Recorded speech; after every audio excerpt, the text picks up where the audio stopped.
that in order to know God's will in your life, you need to have no will of your own. And I thought in my young mind, how is that even possible not to have a will of your own? Anyhow, I tried it out. That is a snippet of our podcast today. Hey there, Maureen Chana here, founder of the Mindsight Academy, neuro coach to executives, leaders, entrepreneurs, and a neuro leadership trainer using insights from neuroscience to help you deliver results by learning to work smarter, be in control of your brain, manage yours and others' emotions, change behaviors, flourish, and exceed expectations. Welcome back to another episode of Lead to Excel podcast. I am so thrilled to be with you today because we have a special guest. But before we get into that, remember to subscribe to this podcast wherever you listen to it, because it will help other people find it and give them the opportunity to understand how they can rewire their own brain to enable them achieve their goals. So without wasting any more time, grab your cup of coffee or your drink or whatever that might be. Put your feet up and listen in. We are back again with a new episode of Lead to Excel podcast. And I've got a special guest with us this week. This lady I met quite a while ago. Virtually, we've not met in person yet, but we will soon. And she is just such an amazing lady. And you'll see what I mean when we get into this podcast today. She talks a lot about a subject that is so dear to me and that I would say is really important for every single person. We're talking about purpose. If it's something you've heard about, you've read about, you know, something that you've been thinking about in any way, listen to this podcast because you're going to get new insights about what it means. So who am I talking about? Nadine Collins. Welcome to Lead to Excel podcast. Thank you so much for having me, Maureen. So I'm just going to introduce you a bit and then we're just going to dig a bit deeper into who you are. So Nadine Nadine Collins holds a PhD in education with an emphasis on administration in higher education.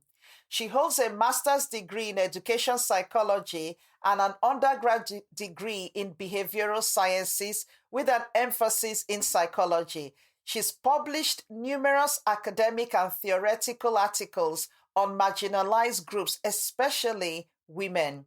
Dr. Nadine helps women build their speaking platforms and writes and publishes world-class books through her one-to-one and group coaching programs.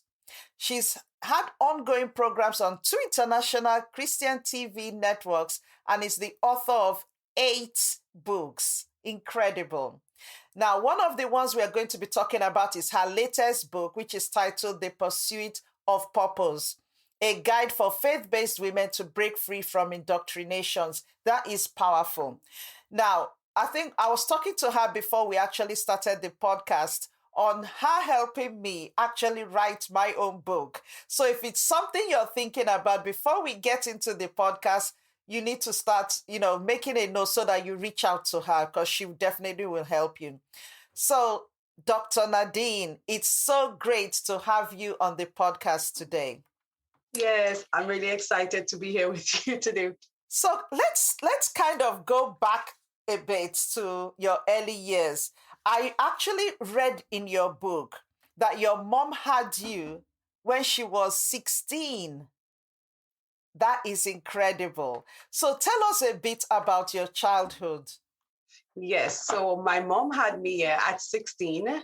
I'm the first of, as I put it in the book, 14 pushes to give life, but she had 12 of us. I think she lost one prematurely and another, I think maybe lasted a day or so. But I'm the first of 12 of us. Had me at the age of 16, very much lovey-dovey. She and my dad, I guess they were young and in love. And she said she was really excited to be pregnant because I asked her, what was it like for you to, give birth at such an early age? Like, what was the motivation for that? And she said to me, while growing up, most of the people around her were having kids and she wanted to have a kid as well. It reminds me of growing up. I mean, people had dolls. We wanted a doll. I mean, a child is a whole other thing. But she was Exactly. like, she wanted to have one, but I guess she never expected that, I guess, giving birth would have been so painful. And I came early as well. I came at 7 months. So I was a premature baby. And that was that. And I grew up with my grandmother because she and my dad, they were so young, they got married, and my dad migrated to her birth country because she was born in Barbados. My dad is from St. Lucia, but she was living in St. Lucia. Daddy migrated to Barbados. Mom was still in St. Lucia and so on. And on one of his trips, he took me from my mom and brought me to my grandmother. He told her for a weekend, but then gave me to my grandmother to raise me. So that is a little bit about my early childhood. Oh, thank you so much for that. That is incredible. And I agree with what you said. Most people want a doll when they're young, but to actually want a baby. But no, that is so cool. Right. Now, so you said that you went to live with your grandmother. Before I come to that, where do you live now? I live in the US right now. So you're in the US now. Yes. So when you went to live with your grandmother, where was this? That's in St. Lucia, where I grew up. Okay. Yes. So that's where you grew up. Okay, can you tell us a bit about how it was growing up with your grandmom? And I say this because there's something that I read in your book your grandmom said to you that my mom said to me, and actually it made me make a really important decision. And that's the fact that all lawyers are liars. I knew that's where you were going. Yes, I really wanted to be a lawyer when I was growing up, but this put me off. It literally scared me. So tell us, how was it growing up with your mom, with your grandmom? Growing up with my grandmother, honestly, I believe is the best gift that I could have received. I believe with all my heart, and the older I get, the more, even though she's now passed on almost 20 years, I am more and more convinced on a daily basis that God chose her to raise me. I know that because of the example that she set for me, and a lot of the woman that I am today is influenced by her lifestyle. So, for example, I speak a lot on prayer. I have a program on 3ABN, that's a Christian International TV station, on prayer. I have written 5 books on prayer. The 6th one is now finished editing. It's just on my computer waiting for me to give it time to read through after the editing process, and I will get it out this year. A lot of what I speak on about prayer is influenced by my grandmother's lifestyle because she was a woman of prayer. And I looked at her, Maureen, many times, just the way that she felt so special and important. She would say things like this. She'd be like, I feel as if I'm God's only child. Wow. As if, God was just spending so much time with her. And she felt that. And she made her time with God also really important. I remember her dressing up, putting on a powder. Back in the day, they had these big powder puffs. And she'd have that puff there and well dressed and to meet with her God. And I looked at her. I also look at her lifestyle. We grew up in the home where, my grandfather had died. And so she was like the sole winner. She took care of her home with her kids, her grandkids, an extended family home. And even though she had such a meager salary, we never had any lack. In fact, every Friday when I come from school at 12, I had to go out into the community for years to distribute bread to people who were shut in. That's old folks who couldn't go out and stuff, and to other old people every single Friday of my life. And when it was holidays like Christmas, she would cook and our doors would be open so that anybody passing on the streets could get something to eat.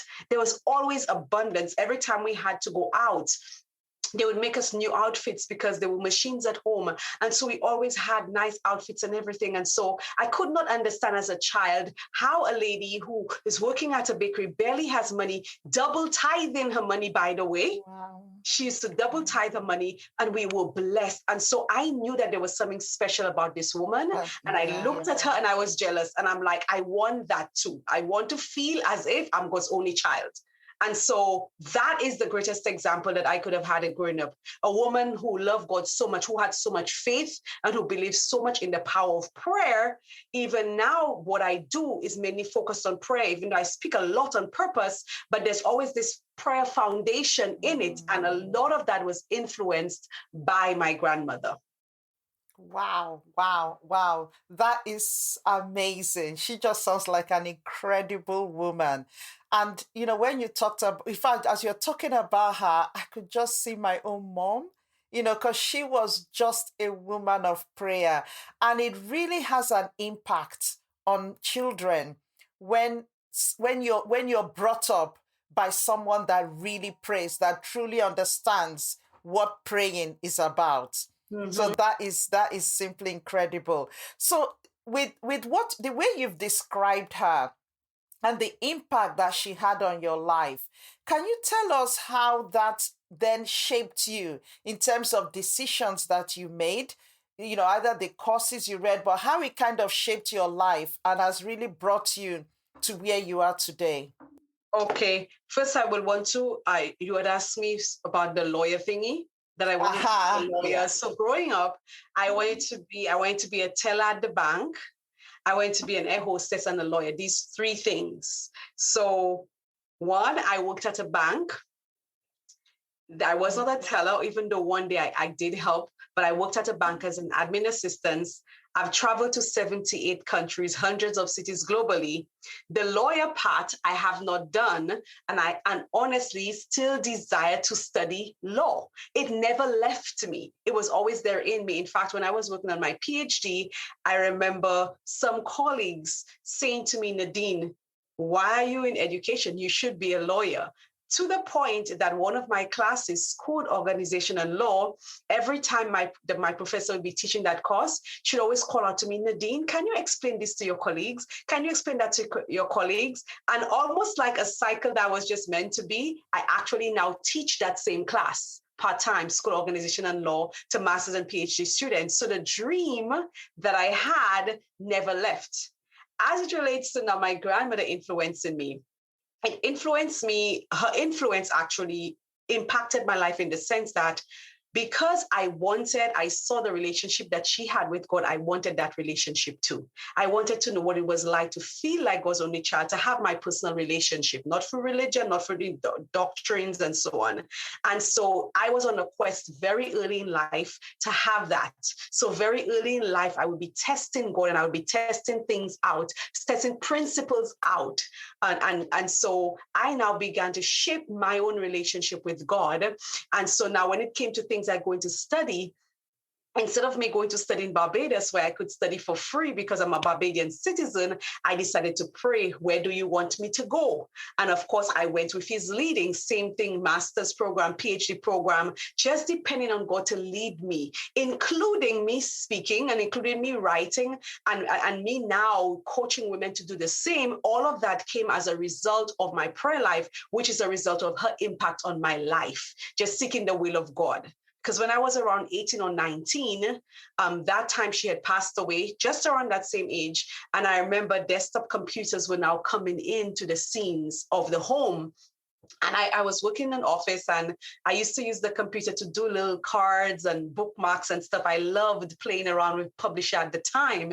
And I remember saying, because I was typing up little documents and so on, I did not want to do it on the job's time. Sometimes I would stay after work to do it, but I'm like, I wish to have my own computer. So I went to the bank and I had read a chapter of a book that says, that in order to know God's will in your life, you need to have no will of your own. And I thought in my young mind, how is that even possible not to have a will of your own? Anyhow, I tried it out. I went to the bank, but right before I got to the loans officer, right outside there, I said, God, I really want that computer, but if you don't want it, I really don't want it. Or whatever way you want it, I'll want it, whatever. So I went in, I passed my job letter, I passed my pay slip, and then the man put stuff in there. Back in the day, it was just codes appearing on the screen. And he said to me, you qualify on paper, but on like in the system you don't. And under my breath I said, okay, I guess God doesn't want it. I was not disappointed, but he looked at me and he said, but I can speak to my supervisor. And I was like, no, thank you so much for your time and stuff. I'm saying to myself, I guess God doesn't want this. I left that bank, went outside, sunny bright day, and I was like, yes, because I tested it. I really want it. I really don't want it. Whatever you want, I want. And 2 weeks later, a couple that I would assist in typing legal documents came to my office and said to me, so Nadine, how did things go? Did you get your computer? And I said to them, no, I didn't get it. They say I didn't qualify. And right there, they said, you know what? Since you help us out so much, we want to give you half of the money, 50% of the money that you need, whatever the cost of the computer is, we'll give it to you. That is when I got addicted to just seeking the will of God. And that is what led me my entire life into how I go about doing things, including what I focus on business-wise. Wow, Nadine, that is just powerful. And I think for anyone, as a Christian in particular, just being able to understand that seeking God's will. And I love what you said. To know God's will is having no will of your own. I just love that, because a lot of times we have our own agendas about what we want. But there's something that I used to say growing up that my mom really taught me. It's letting go, let go and let God. And it's truly just allowing God take over completely. I love that. And there's somewhere else, in fact, in the book, you talked a lot about this. When you heard the voice of God that led you when you were going to get, I think it was renting an apartment, and that talking about the yellow house. Honestly, if you really need to go and read this book. It's just amazing. The stories of how God answered you, how you sought His voice, and He led you through. So I'm going to bring us to one question before I come into purpose is, why did you study education? Because you went from working in the bank to then going into education. Why was that? Yes. So the first thing is that while I'm growing up, even though I had a good job at the bank, all of my friends at the time were going off to school, Everybody's going to college. Some of my friends came back from college, and I was at home working 9 years. And I remember one specific Sunday morning, waking up, and in my head, I'm just hearing, like something is playing in your head over and over again. I'm hearing the name of a university in Trinidad, Caribbean Union College. It was just playing in my head over and over again. And I recognized that this was God leading. And I called a lady who I call Auntie Linda, who's like a mother to me. And I said, Auntie Linda, I believe God wants me to go. And I told her, and she began to scream on the phone. And she's like, thank you, God, you answered my prayer. And so I took it as God leading me there. The thing is, I had applied the year before, God accepted, got my student ID and everything, but I didn't have the funds to go. At the time, honestly speaking, if I had the faith that I had at that point, I would have been in school and out. But I had to develop that faith over time. So by now, even though I didn't have everything in place, I was able to now leave and just go to school. So I went there. That's how I ended up doing the psychology degree and so on.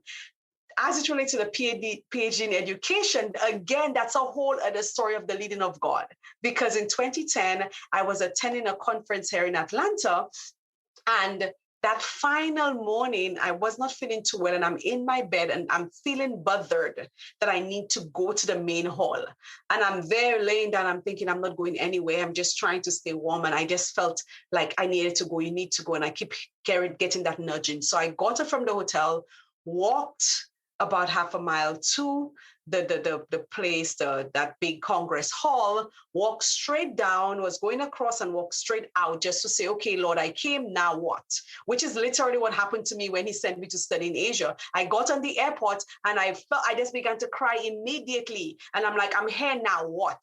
It's like I'm being compelled by Him just to do what I had to do, what it is I had to do. Same experience happened to me going to Lagos recently. I didn't want to go. And it's like He was pushing me and pushing me and pushing me. And I arrived and I tell Him, okay, I'm here now. What am I doing here? So it's just like, just going where he's leading. And the truth is, Maureen, if we want God to lead us, we have to understand that he will lead us in little things, and then we'll get the bigger tests. Some of us, if we don't pass this little tests where he's leading in these little ways, and so that sets us up for the major moves that he would want us to make, right? And so now here I am in this place, and I'm passing, and I see this university there. Of all of them, I stopped and I asked, do you have a PhD in education? Do you have a PhD in theology? They said yes. I signed up. The thing is, I had been praying already because I didn't want to do a PhD. He led me there. I tried to fill out the form. When I finished, everything disappeared. The lady came back. She assisted me. And I wasn't taking anything on that trip because I was heading to a cruise right after, right? And so that day, I took from her a keyring and a little sticky note and a small calendar. And so I left, I finished that conference, went on a cruise, went back to Trinidad. And one Friday, I was heading to the president's office, and the Spirit impressed me to take that little pad. I had so many notepads because I had done recruitment for the institution, and I had from all different universities all over the world. But I went with that one, and I'm speaking to the president. He said, have you considered the Philippines? And I'm like, huh? He's like, there's a really good institution there. It's owned by the General Conference. They have renowned world professors, etc. But I don't remember the name. Maureen, you won't believe the pad that the Holy Spirit impressed me to take. All I did was take it out. There was no name. There was only a logo. And I said, is that it? And he said, yes, that's the one. No name, no inscriptions, just the logo. So I got confirmation. When I teach on prayer and in my books, I talk about the idea that prayer is about confirmation. So I got it that this is what he wanted me to do. This is where he wanted me to go. So it wasn't an area I chose, including my doctoral research focus. I didn't choose that area. From undergrad, I was studying special ed was my focus. I was in the honors program in undergrad. My research thesis for undergrad in the honors program was on the need for speech language pathologists in St. Lucia. My master's, I focused heavily on, these special ed needs, etc. Again, on speech pathology. And I'm thinking in my PhD, my research focus was going to be on that same area. So all of my papers, every class was focused because I already had research from undergrad, then through master's, now PhD. And all of a sudden, the person who was my advisor upped and left, had no meeting, anything with me. And I was left like open. And now left open, he was able to lead me, and he led me to women in top leadership. So it was not even my choice, so yeah. Wow, that is just amazing. There's this scripture that says the path of the righteous is ordered by God. And that is so true. In terms of prayer, because you talk a lot about prayer, for people listening, what is the best way to pray to hear God's voice? And also how to know that that's God's voice? Just quickly, because I know you talk a lot about it. I know it's huge, but just... Yeah. And I have so many books on it. I have an online prayer class and everything. So there's a lot of depth. But the basics of it is that, number one, you cannot take any shortcuts to having an effective prayer life, because prayer is building a relationship with God. Because prayer is how we communicate with God. Communication is how we build relationships with each other, and communication is also how we build relationship with God. And our way of communicating is through prayer. The problem is that many of us, we've been talking to God, and that is our biggest problem, because a conversation suggests that there are two people talking and not just one. And so most of us are having monologues instead of having a dialogue. So we've been talking to ourselves and saying we're talking to God, because he does not have any opportunity in the conversation to tell us anything. And so that is a foundational principle in the first book on prayer. I deal with the foundational principles of prayer, because most of us take it for granted that because we can say the right words, because we can repeat the prayers people taught us, that we're praying, not recognizing that it is actually a conversation with God and not a monologue. And so if we just begin to change that and begin to practice listening the same way we practice listening when we have to learn how to listen when other people are speaking in a conversation, it's the same. So I'll give that one foundational principle as one of the ways to shift things, recognizing that it's a conversation, a two-way conversation, a dialogue, not a monologue. So it means we need to begin to practice silence. When we've spoken, begin to practice silence so that we can begin to know the voice of God. It will be challenging at first, because our heads are so filled with noise. You have to quiet the noise in your mouth, so you shut up, but then there's so much happening in your head that's not shutting up. And so we have to practice getting all of these things out, practicing silencing the mind, so that we can now begin to hear and discern that voice, because there are many voices out there. And so it takes practice, but it's doable. And if anybody's interested in the prayer series, I can send you details that you can share, because they can get their prayer books as well. Because when you change the way you pray, then you're changing your life. Yeah. And the only way to discover purpose, if you're truly intentional about living out the reason why you're here in the world, you will need to change the way you pray. Because otherwise you'll be figuring things out on your own. You will be doing things maybe that you like, but it may not necessarily be your purpose. But your prayer life is going to help to shift the compass for you, so that you can find yourself in the center of what you are here to do, the will of God for your life, your divine purpose. And he will also give you strategy to live it out and to be successful in it. Because I tell my clients all the time, prayer is my number one business strategy. That is where I get all of what I need to be doing from him. And that's the best strategies that I can ever get. So I hire coaches, I do stuff to help me. But ultimately, the guidance that I need is from God, to be able to know what to do, how to do it, when to do it. Oh, wow. A lot. You dropped a lot for us there. That is so cool. That is so cool. You did actually take us into purpose. And I don't know if we're going to be able to answer this question, but I think it's something I would love to come back and do another podcast with you. And it's really talking about prayer and meditation, really linking, especially when we talk about that, being quiet and listening to God, so that we can actually, it's not just us, it's not the monologue. So it's something I really want to, we might be able to talk about it, but if not, it's something I really want us to come back to. But you did touch on purpose, really bringing us to purpose. How do you define purpose, and why is it important to know? Yes, so purpose is really any single one of us living in divine alignment with what we're meant to do. It's us being totally connected to the reason why we were brought here in the world. So every single one of us were brought here on a divine assignment. There is something that we're meant to do that nobody else can do the way that we can do it, because it's the assignment that we came here to fulfill.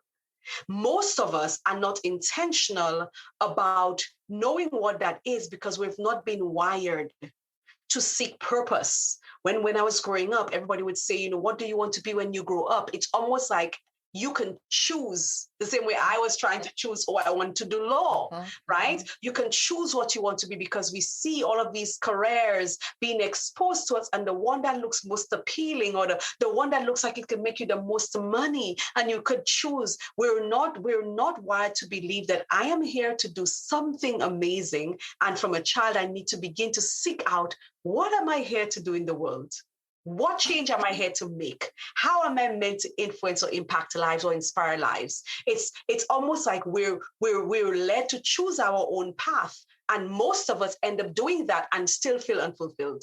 Most of us do it. We could make the most money. The clients I work with, great, they have great jobs. All of them are highly educated women.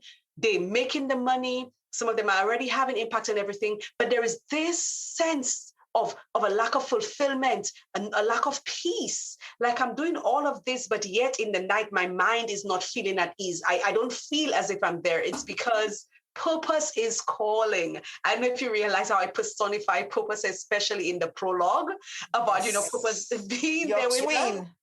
Yes, being there. And so purpose is always calling us out. And we know that it's calling us out when we feel that I'm meant to do more. I may not know what it is, but I know this is not it. It doesn't matter how much money I make. It doesn't matter what I do, how much I do this.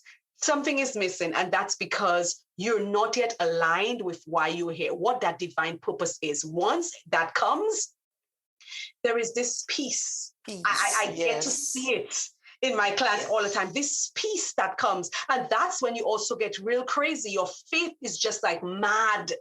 Yeah. Because you like, this is it, and I will do whatever it takes to do what I have to do because this is it. Even though it means I have to leave my job.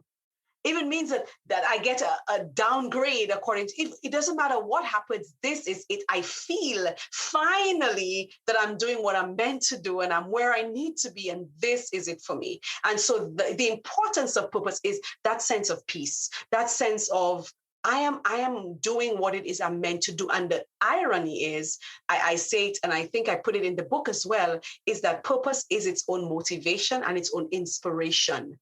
When you're operating in your divine purpose, you actually have less to do to be prepared to do what you need to do because you already have everything from already inside. It's almost like it's innate for you. That's why we connect with God, as etc. For him to download strategy because he knew us before we were born. He said, I set you apart for that thing. And so now because you knew me and you know what you set me apart for, I am coming to you for strategy, divine strategy to execute that particular thing. Gosh, that is a lot. And you mentioned something that I think is just so powerful, and it's the fulfillment that you get when you discover purpose, and how unfulfilled you are, when you don't have purpose. So, that is really, really important. No, thank you so much. Now we're coming to an end. And there's a lot that we can talk about relating to this topic. But one thing that I think a few questions that you mentioned in the book, can you just go mention those three? And then we will just round up when it comes to discovering purpose. I think the first one you said is, who am I? And then we go on from there. Yeah. Yes. So the thing is, when I lead women on that path to purpose, that path to uncovering purpose, the first thing is addressing first your beliefs about purpose. Because if you do not believe that you were brought here into the world for a reason, if you do not believe that you were brought here into the world to do something specific, you will never be looking for it. Mm. So there must first be this belief that I am here to do something amazing and I need to know what that is, because we only find what we're looking for. So if I don't know there is something out there, then I will not know that I'm looking for that something. Now, the three fundamental questions. So the first thing is it's really a background of the person seeking purpose. It's a background of that person recognizing I need to be on a journey. Now, when we're on that journey, we ask ourselves some fundamental questions, really basic philosophical questions, but really important to the fulfillment of purpose, which is who am I? Because if my belief about who I am, it's not really grounded in something healthy, in a healthy view of myself, in a healthy view of who I was created to be, then again, I will not be seeking out purpose. Because if I fundamentally don't understand who I am, if I have these negative views of me and I think of myself in a very negative way and all of that stuff, I won't be thinking that I'm here to do something amazing. I will just be looking for something to do, getting by, and exiting the world and a sad soul. We ask ourselves a second question: why am I here? Why am I here? I'm here for something specific. Goes back to background. I'm here for something specific. I'm here to do something amazing. I need to know what that is. And the third question, what am I supposed to do, linked to the second one, is how am I executing that purpose? Because the thing is, whatever it is you've been brought here to do. So as a Christian, for example, who am I is really rooted in me being a child of the King. And that's so generic. So I always ask women to go deeper than I'm a child of the King. Go deeper. Who am I? Take off all of the roles that you play, because most times when I ask women, who are you? I'm a mom, I'm a wife, I'm a this, I'm a that. Yeah. I'm like, take away all these roles and answer about who you are. Describe yourself. I said to them, if you met yourself for the first time, what would you say to you about you? Impress me. Tell me about you. Go deep.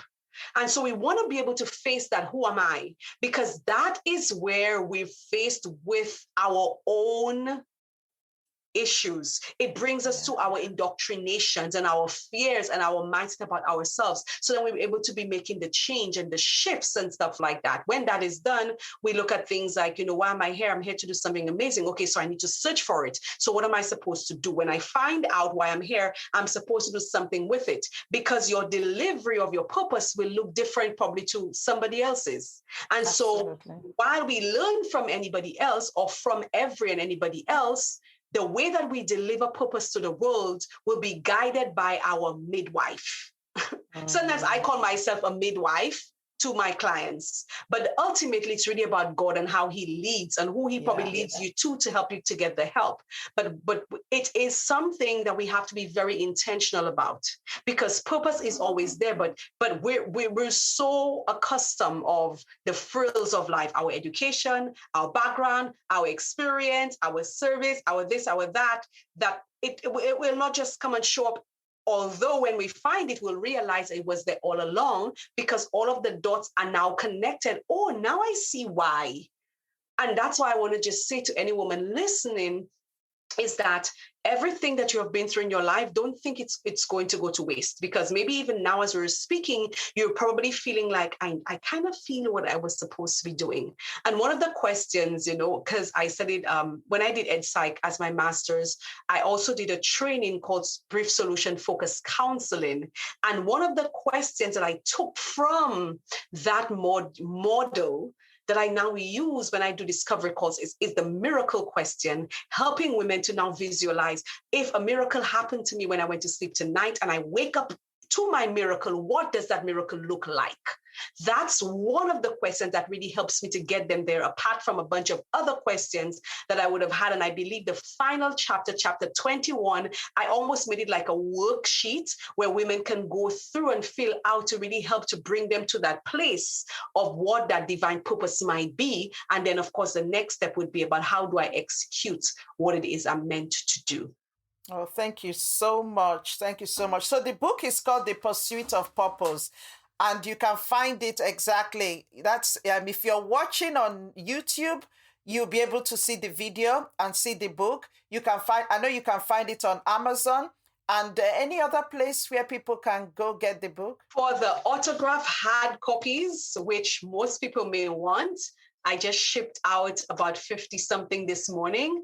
The autograph hard copy, we could send the link, share the link with you so you can share them where they can order it. So if you order it on Amazon, you will get a paperback copy. But if you order the autographed hard copy from us, I will be sending it to you with a lovely note, a bookmark in a lovely box, give you the purpose experience. And so I'm excited because I know that this book will transform so many lives, because the feedback has been amazing. No, it definitely will. And I'm getting my own signed copy coming through soon. So do that. I'm going to put all the links in the description. And I like the way you described the understanding purpose and what you need is so true, especially with the whole concept of belief, because that is what is wired into our subconscious brain. And for us to really understand who we truly are, we've got to go really deep. But to get there, we've got to start, identifying all the limiting and wrong wiring that has already occurred, so that we can remove that and really get to that's what God has already put there for us from the beginning. Thank you so much. Thank you so much, Nadine. It's really been a joy really speaking to you. Just quickly, can you just tell people how you work with, so if they want to work with you, what does that look like? And I'm going to put all the links in the description, but just describe it. I know you do coaching, you do classes, so if you could just tell us quickly. Yes, thank you so much, Maureen, also for this opportunity even to share that information. So I currently work with women in live groups. For example, I have 2 group coaching programs. One of them is called the Speaker Mentorship Group Program, where I work with women to build their speaking platforms. So I believe 2021, I worked with 20 of them. I'm 18 in the group 2. one-on-one, but I work with groups. This year I've done 2 cohorts. I'm in the second cohort right now, helping women build their speaking platforms. These are women who have stories to tell, who have messages that they didn't even know was there, and just bring that out so that they can actually become visible, that they can become credible on their topics. And I also work with women to write their books. So we're getting ready to start a new cohort in our book program soon, I believe sometime next month, October.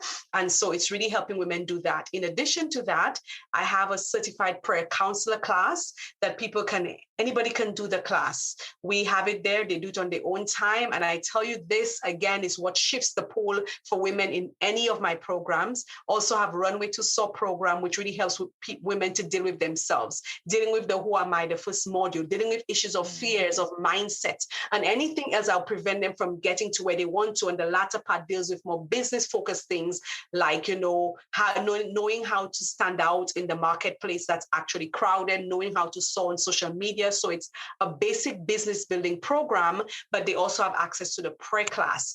And so in all of my programs, people also have access to the prayer class as well, because again, it's foundation to where you're going to go. And so I work with women in those capacities as a coach in speaking and in writing their books, and also have these other programs that they can get. Have other books, the books on prayer and so on. And also this one here, The Pursuit of Purpose, which we were talking about today. And they can visit my website, nadinecollins.com. That's www.nadinecollins.com. And if anybody, interested in, building their speaking platforms or writing their books and so on, they can reach out to me at nadine@nadinecollins.com, or just find me on social media. I'm everywhere except Twitter. And so you can find me. Oh, thank you so much. I'll put all the links in the description so that people can reach out to you. And it's been a great pleasure having you on this podcast, Nadine. What I'll say is you are one busy lady. You really are. And honestly, God is your strength. Keep soaring. You are doing amazing work. And it's just such a pleasure meeting you. I'm looking forward to receiving my signed copy of your book. It's because I've read it. I've got it on Kindle and I've read it, and it's just amazing book. So thank you once again. Thank you for coming on to Lead to Excel podcast. Thank you so much, and thanks for having me. I pray much blessings upon your work, that you continue to transform lives as you lead people to excel. Thank you. Thanks so much. Okay, 3 things before we finish today. Have you subscribed to this podcast? If you haven't, make sure you click that subscribe button wherever you listen to this podcast, because once you subscribe, you will not miss an episode. And as usual, if you have a topic you would love me to speak about or bring a guest on, do let me know by leaving a review. Finally, do have a fantastic week. And remember that you are limitless. So I look forward to seeing you in our next episode. Bye for now.